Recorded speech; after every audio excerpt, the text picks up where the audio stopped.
Ukuran wilayah binatang mungkin tidak sebanding dengan dataran tengah, tapi itu bukanlah sesuatu yang kecil. Pegunungan susun yang memanjang tanpa henti itu cukup untuk memungkinkan seseorang merasakan atmosfer liar yang berbeda dari wilayah binatang ini. Meskipun wilayah binatang dikenal dengan ratusan ribu gunung besarnya, ini hanyalah perkiraan kasar. Jika seseorang benar-benar menghitungnya, itu pasti akan jauh melebihi angka ini. Gunung-gunung ini menyebar ke kejauhan di mana kekuatan manusia tidak dapat mencapai. Mengikuti aliran waktu, harta yang tak terhitung jumlahnya juga telah ditinggalkan di pegunungan yang tak berujung ini, menunggu seseorang dengan afinitas untuk membukanya. Sisa-sisa kuno telah muncul di pegunungan tulang wilayah binatang kali ini. Itu cukup terkenal di dalam wilayah binatang. Ini karena pegunungan ini memiliki lautan tulang yang menyebabkan seseorang terpana. Tak terhitung banyaknya tulang binatang terlempar di tempat ini. Tulang binatang ini secara bertahap akan melepaskan beberapa kekuatan binatang unik di dalamnya mengikuti aliran waktu. Jenis energi ini tidak banyak berguna bagi manusia, tapi itu bukan makanan yang buruk untuk Magical Beast. Oleh karena itu telah menghasilkan pegunungan tulang ini menjadi tempat di mana banyak Magical Beast suka berkumpul. Pegunungan tulang terletak di bagian barat daya wilayah binatang. Karena mereka takut buah bayi jiwa akan diperoleh oleh orang lain, kelompok Xiao Yan telah bergegas menuju pegunungan tulang tanpa berhenti begitu mereka memasuki wilayah binatang. Wilayah binatang saat ini tidak diragukan lagi menjadi hidup karena munculnya sisa-sisa kuno. Selama perjalanan kelompok Xiao Yan menuju pegunungan tulang, mereka melihat cukup banyak ahli, yang jelas memiliki tujuan yang sama dengan mereka. Di antara para ahli ini adalah Magical Beast yang dapat mengambil bentuk manusia serta beberapa ahli manusia yang telah bergegas dari luar wilayah binatang setelah mendengar berita tersebut. Jelas, berita tentang peninggalan kuno yang muncul telah menyebar. Xiao Yan tanpa sadar mengerutkan kening saat melihat adegan ini. Tidak disangka daya pikat dari sisa-sisa kuno benar-benar akan sebesar ini. Para ahli tunggal ini masih baik-baik saja. Satu-satunya hal yang dikhawatirkan Xiao Yan adalah beberapa faksi besar yang datang sebagai kelompok. Segalanya akan sedikit merepotkan jika memang begitu. Dikabarkan bahwa ada keberadaan teknik Dou kelas Tian di peninggalan kuno ini. Sepertinya faksi besar itu akan mengejar hal itu biarpun mereka datang. Target kami hanya buah bayi jiwa. Jika ada yang tidak beres pada waktunya, kami akan mengambil buah bayi jiwa dan pergi. Tidak baik melangkah ke air berlumpur ini. Wajah Xiao Yan memiliki ekspresi pemikiran yang dalam saat dia melihat pegunungan yang dengan cepat bergerak mundur dari bawahnya. Ini tidak berarti bahwa dia tidak tertarik pada teknik Dou kelas Tian. Sejujurnya, bahkan dia belum pernah melihat seperti apa teknik Dou kelas Tian sampai sekarang. Bohong jika dia bilang dia tidak penasaran. Namun, dia memahami pentingnya berbagai hal. Saat ini, hal terpenting adalah membantu Yao Lao memulihkan kekuatan puncaknya. Jika tidak, jarak antara pavilion bintang jatuh dan aula jiwa akan menjadi sedikit terlalu besar. Jika aula jiwa berhasil sepenuhnya menangkap mereka dan menyerang, pavilion bintang jatuh akan selesai.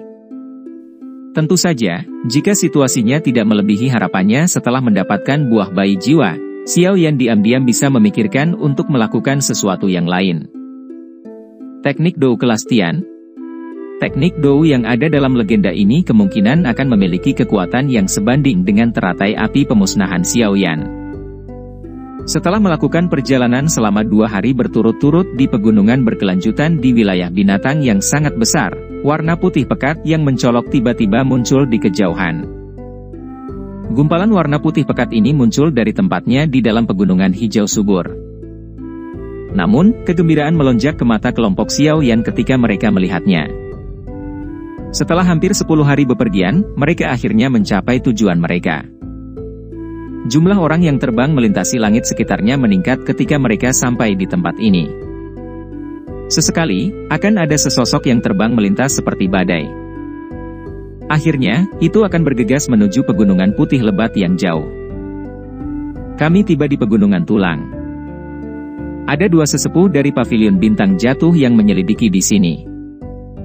kita harus bertemu dengan mereka dulu dan membahas hal-hal selanjutnya. Apa yang kamu katakan? Ekspresi Mu Qingluan menjadi jauh lebih serius saat dia melihat pegunungan putih lebat di kejauhan. Bahkan pada jarak yang sangat jauh, dia masih bisa merasakan aura yang sangat kuat. Iya. Xiao Yan mengangguk sedikit. Saat ini, pegunungan tulang ini benar-benar tempat yang kacau balau. Ahli dari berbagai faksi berkumpul di tempat ini. Jika mereka menyerang tanpa menyadari situasinya, mereka mungkin akan menjadi target semua orang. Mu Qingluan mengeluarkan batu giok tua dari cincin penyimpanannya setelah melihat Xiao Yan mengangguk. Setelah itu, dia dengan lembut menghancurkannya.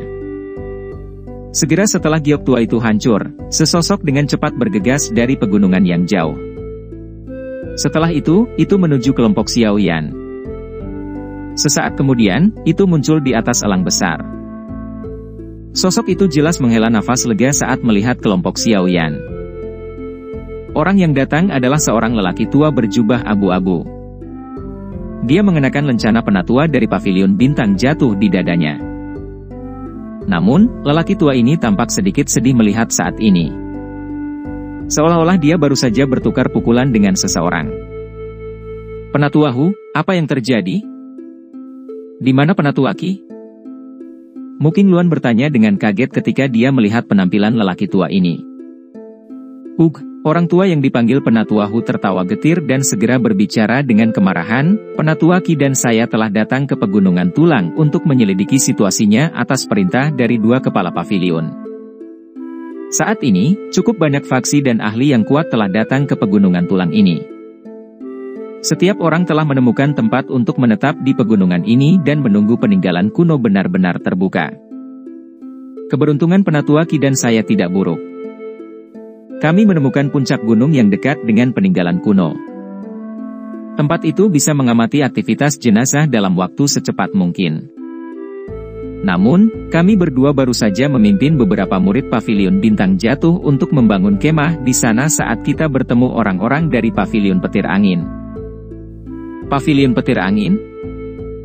Xiao Yan mengangkat alisnya sedikit. Itu memang musuh lama. Mereka benar-benar berani menyerang? Wajah Mu Qingluan sedikit tenggelam. Beberapa amarah muncul di matanya. Pavilion petir angin saat ini menjadi semakin sombong dengan mengandalkan hubungan baiknya dengan Phoenix Iblis Surga. Tidak ada pilihan. Kali ini, bahkan Lei Zunze dari pavilion petir angin telah datang sendiri. Kami berdua bahkan belum beralasan dengannya ketika kami langsung disingkirkan. Dalam amarahnya, Penatua Qi juga akhirnya dilukai oleh para ahli dari pavilion petir angin. Saat ini, beberapa murid sedang merawatnya dan dia tidak bisa bergerak. Karena itu, hanya saya yang bisa datang dan menerima Anda. Penatua Hu menghela nafas. Meskipun dia berbicara dengan cara ini, wajahnya menunjukkan ketidakpuasan. Jelas, sikap sombong dari pavilion petir angin telah menyebabkan dia menjadi sangat marah. Mu Qingluan mengerutkan kening. Tiba-tiba, dia menoleh dan menatap Xiao Yan. Dia dengan lembut berkata, "Guru berkata bahwa kamu akan bertanggung jawab atas segalanya dalam perjalanan ini." Mata Penatua Hu menoleh ke arah Xiao Yan setelah mendengar kata-kata Mu Qingluan ini. Dia menangkupkan kedua tangannya dengan hormat dan berkata, "Kamu pasti murid pribadi dari kepala pavilion, kepala junior Xiao Yan, kan?" Aku Hufu yang dulu, menyapa kepala junior. Penatua Hufu terlalu sopan. Panggil saja aku Xiao Yan. Saya tidak layak menyandang gelar kepala junior.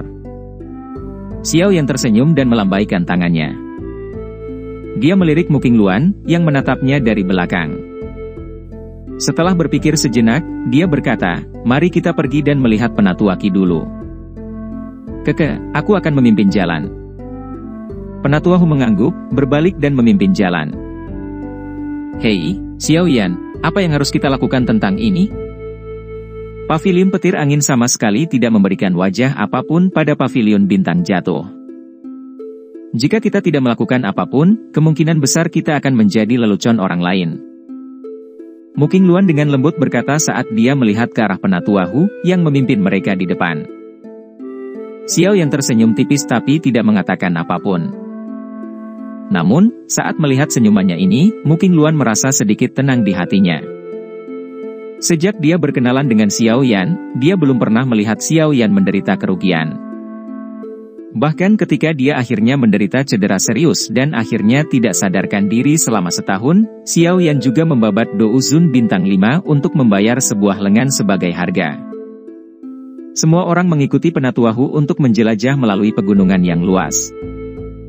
Saat ini, pegunungan ini telah dihuni oleh lautan manusia yang padat. Itu berisik sepanjang hari, menyebabkan pegunungan yang awalnya sepi ini menjadi seperti pasar. Berbagai suara membingungkan melonjak dari segala arah. Lautan orang ini tidak kekurangan aura kuat yang bahkan menyebabkan Xiao Yan melirik ke samping. Tampaknya peninggalan kuno kali ini memang menarik cukup banyak ahli sejati. Kelompok itu telah bolak-balik melewati pegunungan untuk beberapa saat sebelum akhirnya berhenti di sebuah bukit kecil yang terpencil. Pada saat ini, ada 20 lebih murid pavilion bintang jatuh yang menjaga bukit ini. Namun, saat ini mereka terlihat cukup tertekan dan geram.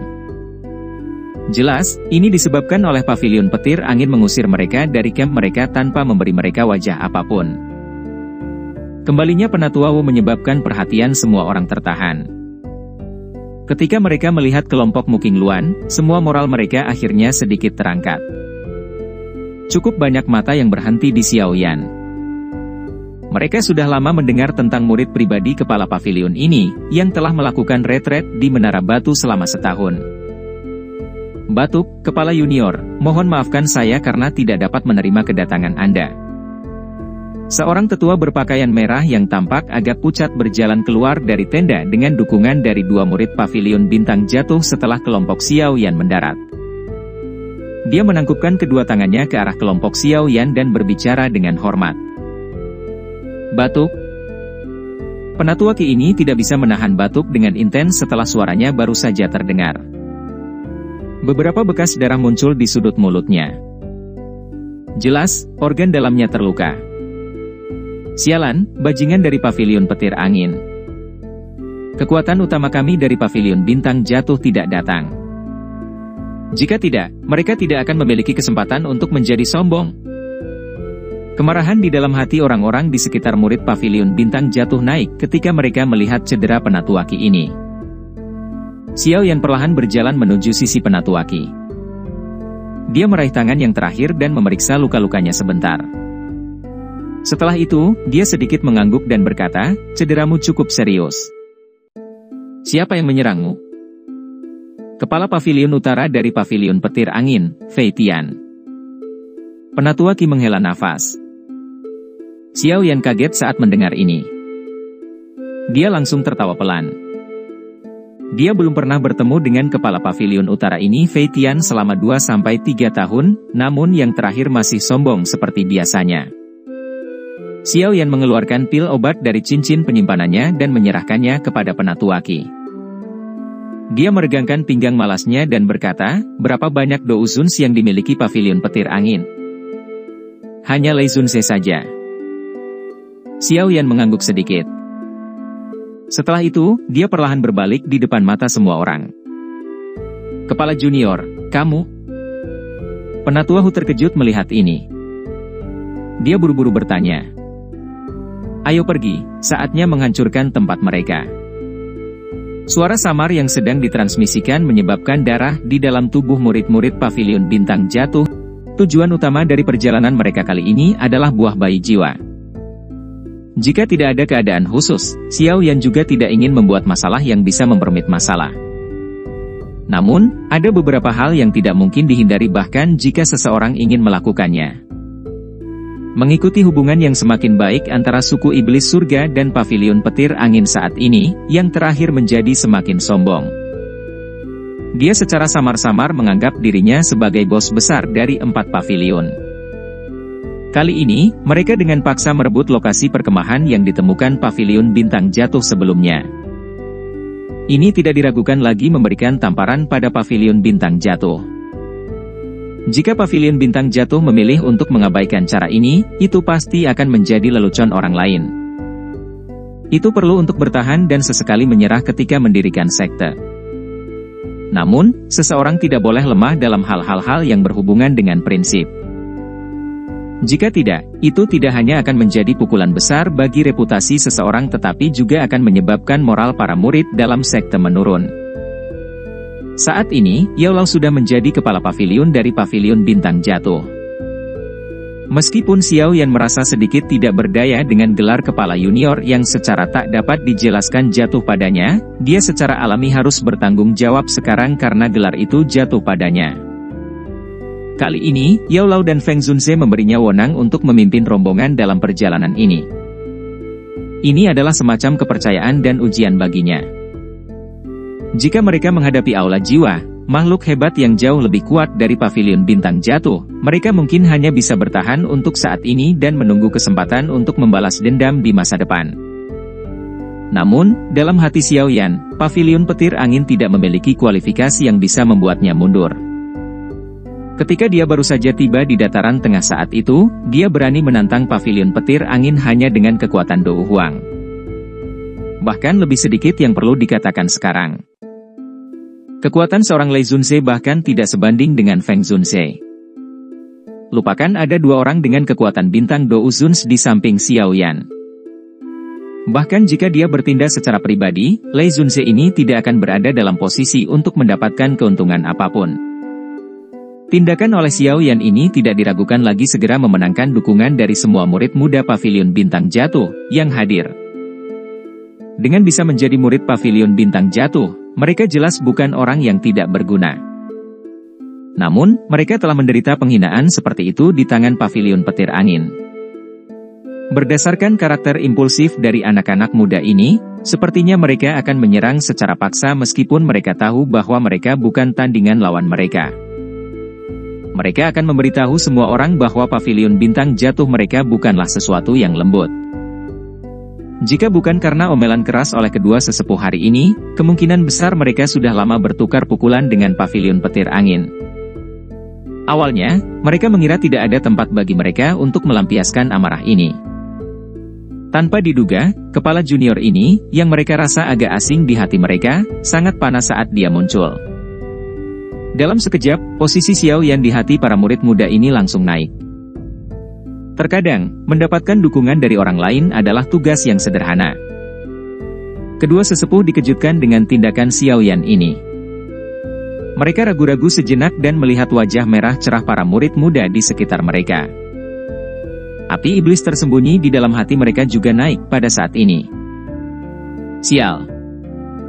Pavilion petir angin telah menampar pavilion bintang jatuh di depan begitu banyak ahli. Jika mereka tidak membalasnya, kemungkinan besar mereka akan benar-benar kehilangan semua wajah lama mereka. Meskipun mereka tidak yakin tentang kekuatan Xiao Yan, mereka dengan jelas memahami kekuatan dokter peri kecil, Tianhuo Zunze dan Xiong Shan di belakang. Ketiganya adalah elit sejati Dou Zunze. Kami akan mendengarkan perintah kepala junior. Kedua sesepuh menangkupkan tangan mereka dengan serius. Setelah itu, mereka melambaikan tangan dan memimpin untuk terbang. Sekelompok besar murid pavilion bintang jatuh mengikuti dari belakang. Aura pembunuh yang meningkat seperti sikap menarik cukup banyak tatapan terkejut. Ada cukup banyak puncak gunung yang berdiri di dekat area tengah pegunungan tulang. Karena tempat ini dekat dengan sisa-sisa kuno yang muncul, lokasi yang lebih baik ini sebagian besar ditempati oleh beberapa faksi yang lebih kuat. Beberapa ahli dan faksi kecil hanya bisa memilih untuk mencari tempat lain. Bagian dalam pegunungan tulang saat ini dipenuhi dengan sosok manusia. Suara keras dan kutukan terus berlama-lama di samping telinga seseorang. Karena terlalu banyak orang dan tempat ini tidak dikelola oleh siapapun, itu mengakibatkan pegunungan tulang menjadi benar-benar kacau. Sangat umum bagi mereka yang hadir akan memanggil teman-teman mereka untuk suatu masalah kecil dan akhirnya terlibat dalam perkelahian besar. Ada satu gunung di antara mereka di dekat area tengah yang saat ini ditempati oleh banyak sosok. Sebuah bendera besar menari tertiup angin di puncak gunung. Pavilion petir angin, 3 kata besar perak mengkilap, hadir di atasnya. Dilihat dari kejauhan, benderanya tampak cukup mendominasi. Satu demi satu tenda seputih salju berdiri di atas gunung. Secara samar-samar ada nafas panjang yang keluar dari dalam tenda. Jelas, mereka milik beberapa ahli yang lebih kuat. Dari kelihatannya, pavilion petir angin telah mengaktifkan kekuatan yang cukup besar untuk sisa-sisa kuno ini. Ada tenda sangat besar yang terletak di tengah banyak tenda. Cukup banyak ahli pavilion petir angin berdiri dengan ekspresi hati-hati yang dingin dan tegas di luarnya. Beberapa suara tawa kadang-kadang keluar dari dalam tenda. Keributan. Sampul di pintu masuk tenda tiba-tiba ditarik terbuka dan seseorang berjubah perak dengan aroma anggur melangkah keluar. Penjaga di sekitarnya buru-buru membungkuk dan memberi salam saat melihat ini. Kepala Pavilion Utara. Iya. Sosok berjubah perak menanggapi dengan lemah. Penampilannya adalah Kepala Pavilion Utara Pavilion Petir Angin, Fei Tian, yang mengejar Xiao Yan dengan niat untuk membunuh yang terakhir saat itu. Tidak banyak perubahan dalam dirinya selama 2 dari 3 tahun ini. Namun, auranya samar-samar menjadi lebih kaya. Ada perasaan aneh saat setengah kaki naik ke level berikutnya. Kepala Pavilion menerima tamu penting di dalam tenda. Jangan biarkan siapapun mengganggunya. Kalian semua harus lebih memperhatikan. Fei Tian merasakan angin dingin sebelum melirik para ahli dari pavilion petir angin di sekitar dan berbicara dengan suara yang dalam. Dimengerti. Semua orang buru-buru menjawab setelah mendengar perintah itu. Fei Tian akhirnya mengangguk puas setelah melihat ini. Dia akan berbalik dan kembali ke tenda ketika dia tiba-tiba sedikit mengernyit. Matanya melihat ke arah jalan pegunungan yang menuju ke puncak gunung. Ada sedikit suara yang dikirim dari sisi itu. Apa yang terjadi? Fei Tian sedikit mengernyit dan menuntut. Ini, Kepala Pavilion Utara, tolong tenangkan amarahmu. Bawahan ini akan pergi dan melihatnya. Seorang ahli, yang kekuatannya telah mencapai kekuatan Dou Huang, menggerakkan tubuhnya dan bergegas menuju ke bawah gunung. Bang! Ahli pavilion petir angin ini baru saja turun gunung ketika suara teredam tiba-tiba muncul sebelum Fei Tian bahkan bisa pulih. Segera, sesosok manusia ditembak ke belakang sambil diiringi tangisan yang menyedihkan. Lebih dari selusin tenda runtuh di sepanjang jalan. Siapa yang berani menemukan masalah di wilayah pavilion petir angin saya? Apakah kamu mencari kematian? Pemandangan ini langsung menyebabkan banyak ahli dari pavilion petir angin di puncak gunung berubah. Ekspresi Fei Tian juga perlahan berubah suram. Tangkap mereka, hidup atau mati. Mendengar teriakan dari Fei Tian yang berisi kemarahan besar, banyak ahli dari pavilion petir angin juga berteriak dengan marah.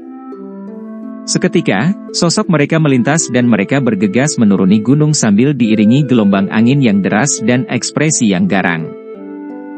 Fei Tian juga perlahan mengambil langkah maju ketika dia melihat begitu banyak ahli dari pavilion petir angin menyerang bersama. Dia pasti akan mengajari orang yang telah menyebabkan masalah itu pelajaran yang bagus setelah menangkapnya. Bum bum bum bum. Namun, Fei Tian baru saja mengambil langkah maju ketika gelombang suara benturan daging yang rendah dan dalam tiba-tiba muncul. Segera, para ahli pavilion petir angin yang bergegas turun dengan keras dikirim terbang kembali. Darah berceceran saat mereka mendarat dengan keras di puncak gunung. Erangan muncul terus-menerus. Adegan ini secara langsung menyebabkan langkah Fei Tian menjadi kaku. Sebuah kehikmatan melonjak di wajah suramnya. Dengan mampu menghabisi semua ahli dari pavilion petir angin dengan kecepatan seperti itu, kemungkinan orang yang datang bukanlah orang yang lemah. Bolehkah saya tahu teman mana yang menyerang? Ini adalah tempat perkemahan pavilion petir angin. Mudah-mudahan, karena wajah pavilion petir angin. Mata Fei Tian terfokus pada jalan pegunungan saat dia berbicara dengan suara yang dalam. Haha, Kepala Pavilion Fei Tian, kita belum pernah bertemu selama beberapa tahun tapi kamu masih suka menggunakan nama pavilion petir angin. Sebelum Fei Tian bisa menyelesaikan kalimatnya, tawa perlahan ditransmisikan dari bawah puncak gunung. Segera, sekelompok besar sosok perlahan muncul di depan mata Fei Tian. Pemuda yang memimpin mereka secara langsung menyebabkan mata Fei Tian menyusut tiba-tiba. Xiao Yan. Melihat wajah yang meninggalkan kesan mendalam di benak Xiao Yan, ekspresi gelap dan dingin langsung muncul di wajah Fei Tian. Saat itu, Xiao Yan pernah menyebabkan dia kehilangan wajahnya. Sampai saat ini pun, hal itu terkadang dijadikan bahan lelucon oleh orang lain. Hal ini menyebabkan keinginan untuk membunuh Xiao Yan menjadi semakin kaya di dalam hati Fei Tian. Tidak disangka dia akan bertemu Xiao Yan lagi di tempat ini hari ini. Saya pikir siapa itu? Sebenarnya orang-orang dari pavilion bintang jatuh yang baru saja diusir. Fei Tian melirik ke arah Penatua Hu dan Penatua Qi di samping. Sebuah ejekan melintas di wajahnya saat dia berbicara. Kamu. Ekspresi kedua sesepuh langsung berubah menjadi hijau setelah mendengar kata-kata itu. Kemarahan melonjak di mata mereka. Jika bukan karena mereka berdua bukan tandingan Fei Tian, kemungkinan mereka tidak akan bisa mengendalikan diri dan menyerang. Mengapa? Anda telah menemukan beberapa pembantu dan siap untuk membalas kami? Fei Tian hanya tersenyum saat melihat ini. Ejekan dalam senyumnya semakin pekat. Meskipun dia tidak dapat melihat melalui kelompok dokter peri kecil, dia tidak memperlakukan mereka sebagai Douzuns elit. Salah satunya adalah bahwa yang terakhir terlalu muda dan yang kedua adalah bahwa hatinya mengira Xiao Yan tidak memiliki kualifikasi untuk berteman dengan Douzuns karena kemampuannya. Fei Tian, selesaikan masalah apapun dengan cepat. Jangan ganggu mood baik kepala pavilion. Dua sosok tiba-tiba bergegas keluar dari dalam tenda. Mereka segera mendarat di samping Fei Tian dan berbicara dengan suara yang dalam. Ya, saya akan serahkan yang lain padamu. Serahkan Xiao Yan padaku. Aku akan membiarkan anak nakal ini mengembalikan utangnya dengan benar sejak saat itu. Fei Tian mengungkapkan ekspresi ganas dan berbicara dengan suara rendah. Fei Tian tidak menunggu tanggapan dari dua orang lainnya setelah mengucapkan kata-kata itu. Cahaya perak bersinar di bawah kakinya dan dia benar-benar menghilang entah kemana. Sebuah busur kecil terangkat di wajah tenang Xiao Yan saat Fei Tian menghilang. Kakinya maju setengah langkah. Setelah itu, tangannya mengarah ke ruang di depannya dan mengepal dengan lembut. Setelah tangan ini dikepal, ruang di depan Xiao Yan segera menyatu dengan cara seperti kilat. Sesosok juga muncul di ruang konvergen. Jika seseorang harus melihatnya dengan hati-hati, itu mengejutkan Fei Tian, yang baru saja menghilang. Namun, wajah Fei Tian saat ini sudah tergantikan oleh syok dan teror. Menggunakan tangan untuk menciutkan ruang. Kemampuan semacam ini, hanya elit Douzun yang bisa melakukan ini. Lei Zunze, apakah kamu tidak takut menyebabkan pavilion petir angin kehilangan muka dengan membiarkan anak kucing dan anjing kecil seperti itu keluar? Xiao Yan bahkan tidak melirik Fei Tian setelah menahan yang terakhir dengan telapak tangan acak. Matanya langsung melihat ke arah tenda dan sedikit tersenyum. Setelah itu, dia menjentikan jarinya. Dada Fei Tian, yang berada di dalam ruang konvergen, membungkuk ke dalam setengah inci. Seteguk darah merah segar menyembur keluar. Sosoknya juga terbang mundur seperti bola meriam. Setelah itu, dengan keras menghantam bagian dalam tenda yang luas di depan mata yang terkejut dari dua kepala pavilion petir angin lainnya.